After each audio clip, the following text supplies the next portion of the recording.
Bismillahirrahmanirrahim. Assalamualaikum warahmatullahi wabarakatuh. Good morning, student. How are you?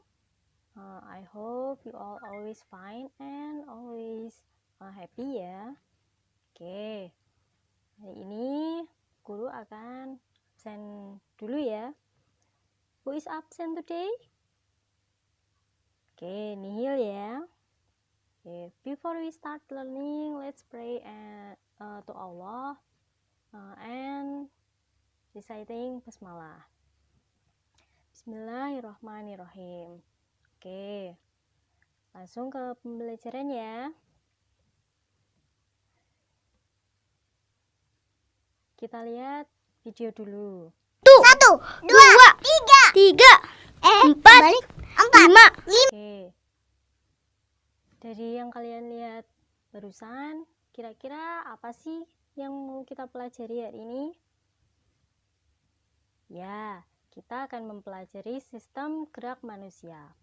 Jadi, sistem gerak manusia ini adalah sistem yang ada di dalam tubuh yang terdiri dari tulang, sendi, dan juga otot yang saling membentuk rangka sehingga memudahkan manusia untuk melakukan aktivitas seperti berlari, terus berjalan, menari, olahraga, dan juga lain-lain.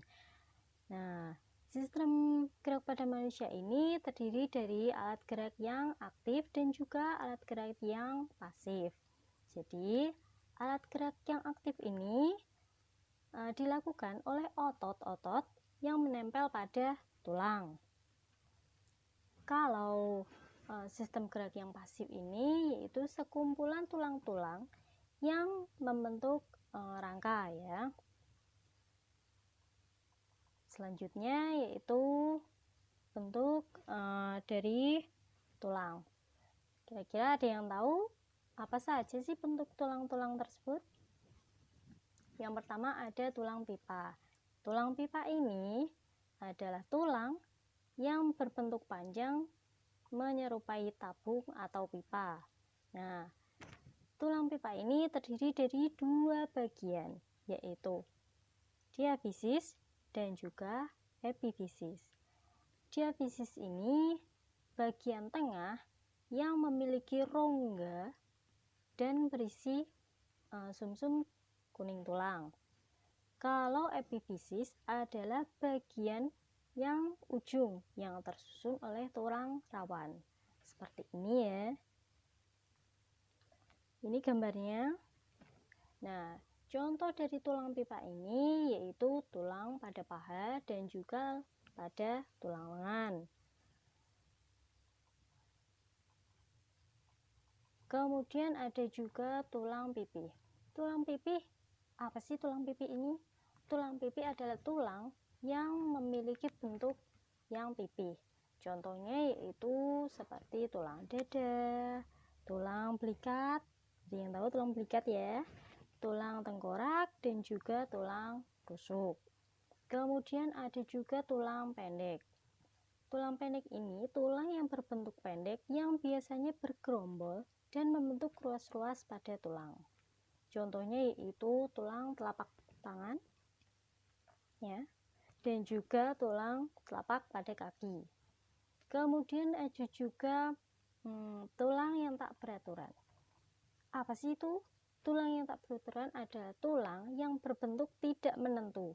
Contohnya yaitu tulang pada wajah ya, dan juga tulang pada tulang belakang. Nah, tulang-tulang ini fungsinya itu buat apa sih? Nah, fungsi tulang sendiri yaitu memberi bentuk tubuh, juga melindungi alat tubuh yang vital, menahan dan menegakkan tubuh, tempat perlekatan otot, tempat menyimpan materi mineral, terutama kalsium dan juga fosfor. Kemudian tempat pembentukan sel darah, dan juga tempat menyimpan energi berupa lemak yang tersimpan di sumsum kuning tulang. Kemudian kita lanjut kepada tahap-tahap pembentukan tulang.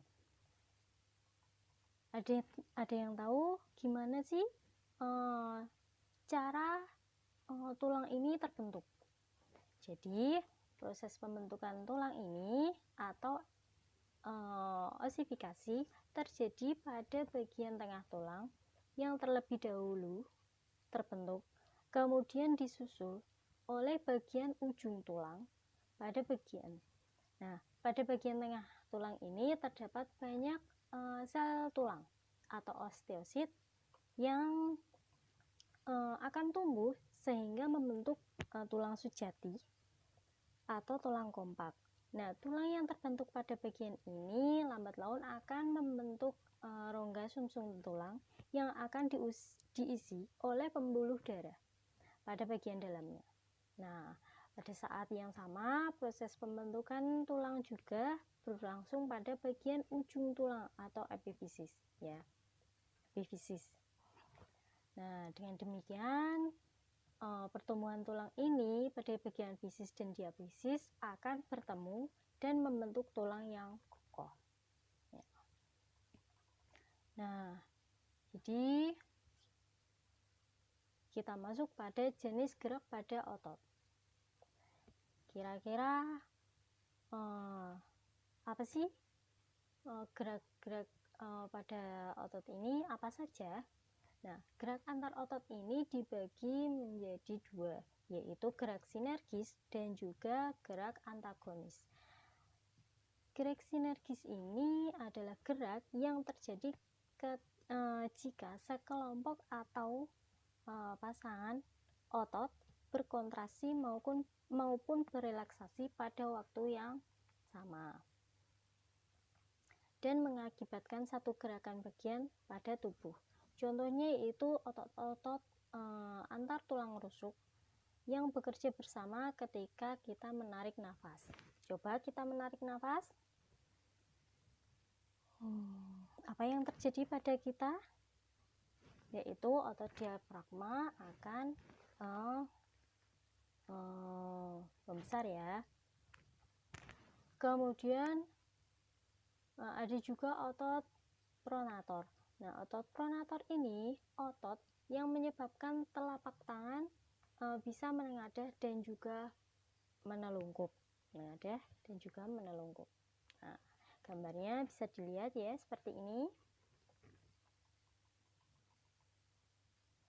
Nah, untuk gerak antagonis sendiri yaitu gerak dua buah otot yang saling berlawanan. Nah, seperti misalnya otot tricep dan juga bicep yang saling membantu ketika sedang membengkokkan tangan dan juga meluruskan tangan. Seperti ini. Seperti ini, ya. Otot bicepnya berkontraksi dan juga otot tricepnya itu berelaksasi. Nah, seperti ini. Nah, kita masuk pada kelainan pada tulang dan juga otot. Nah, apa saja sih kelainan pada tulang itu? Nah, kita lihat gambarnya, ya. Yang pertama yaitu rakitis. Rakitis ini adalah kelainan yang terjadi ketika tubuh kekurangan vitamin D pada anak-anak yang ditandai dengan bentuk kaki yang berbentuk O atau X, ya. Kemudian ada juga fisura, yaitu retak pada tulang. Kemudian ada juga fraktura. Fraktura ini terjadi patah karena adanya benturan yang kuat, ya. Bisa dibedakan ya fisura dan juga fraktura. Kalau fisura itu retak pada tulang, kalau fraktura yaitu patah, ya, patah pada tulang karena benturan yang kuat. Oke, selanjutnya ada osteoporosis. Osteoporosis ini yaitu penurunan massa tulang atau pengurangan jaringan pada tulang. Kemudian ada juga osteomyelitis, yaitu infeksi yang menyerang jaringan tulang karena masuknya mikroorganisme seperti Staphylococcus. Ya, seperti itu.